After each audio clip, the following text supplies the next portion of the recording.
रामायण तो आप सभी ने देखी होगी, लेकिन क्या आपको पता है कि आखिर भगवान राम के पास कौन सा बाण था या कौन सा धनुष था, या रावण के धनुष का नाम आखिर क्या था, या उसके पास सबसे शक्तिशाली बाण कौन सा था? यह आज की इस खास वीडियो में हम आपको बताएंगे। आप देख रहे हैं द भक्ति। अगर अभी तक आपने हमारे चैनल को सब्सक्राइब नहीं किया तो देर किस बात की, अभी चैनल को सब्सक्राइब करें और बेल आइकन जरूर दबाएं ताकि ऐसी ही खास लेटेस्ट अपडेटेड वीडियोस आपको जानने और सुनने को मिलती रहे। क्या भगवान राम का बाण और धनुष सबसे शक्तिशाली थे? आखिर किसके पास था पिनाका धनुष या किसके पास था ब्रह्मास्त्र? आइए जानते हैं। विश्व के प्राचीनतम साहित्य संहिता और अन्य ग्रंथों में इंद्र के वज्र और धनुष बाण का उल्लेख मिलता है। भारत में धनुष बाण का सबसे ज्यादा महत्व था, इसीलिए विद्या के संबंध में एक उपवेद भी है जिसका नाम है धनुर्वेद। नीति प्रकाशित में मुक्त वर्ग के अंतर्गत 12 प्रकार के शस्त्रों का वर्णन है, जिनमें धनुष का स्थान सर्वप्रिय माना गया है।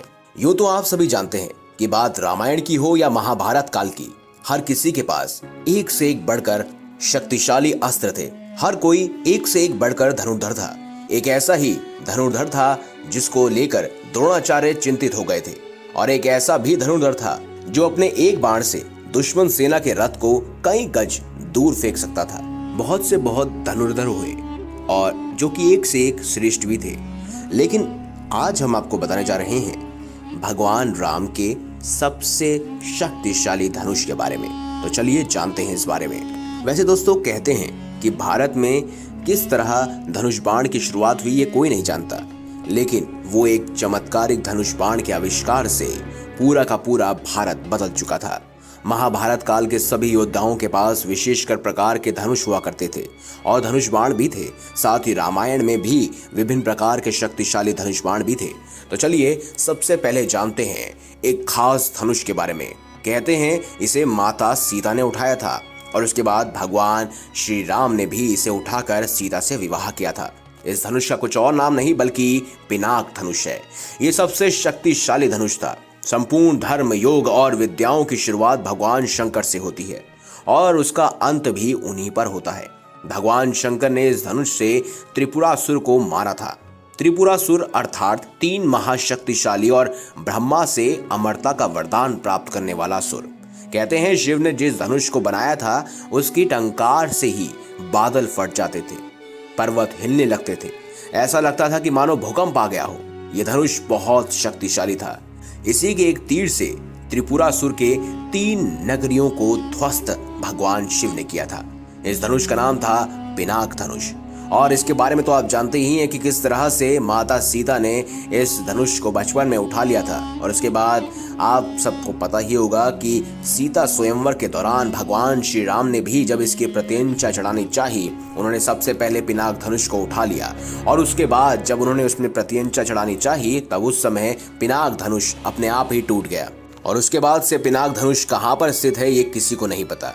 उसके टूटे हुए अवशेष कहाँ हैं ये किसी को नहीं पता। चलिए दोस्तों, अब जानते हैं दूसरे खास सबसे शक्तिशाली रामायण काल के धनुष के बारे में। और ये कोई और धनुष नहीं बल्कि इसका नाम है कोदंड। ये स्वयं भगवान श्री राम का धनुष था। एक बार समुद्र पार करने के लिए जब कोई मार्ग नहीं समझ आया तो भगवान श्री राम ने समुद्र को अपने तीर से सुखाने की सोची। उन्होंने तरकश से अपना तीर निकाल लिया और प्रत्यंचा पर चढ़ा दिया। समुद्र देवता तभी प्रकट हो गए क्योंकि वो पूरी तरह से घबरा चुके थे। भगवान श्री राम को सर्वश्रेष्ठ धनुर्धर माना जाता है। हालांकि उन्होंने अपने धनुष और बाण का उपयोग बहुत मुश्किल वक्त में ही किया।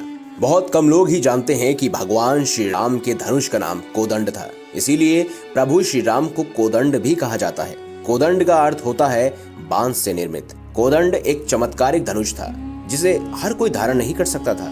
कोदंड नाम से भिलाई में एक राम मंदिर भी है जिसे कोदंड रामायलम मंदिर कहा जाता है। भगवान श्री राम दंडकारण्य में 10 वर्ष तक भील और आदिवासियों के बीच रहे थे। तो दोस्तों, अब तो आपको पता ही चल चुका होगा कि रामायण के 2 सबसे खतरनाक धनुष बाण आखिर कौन से थे।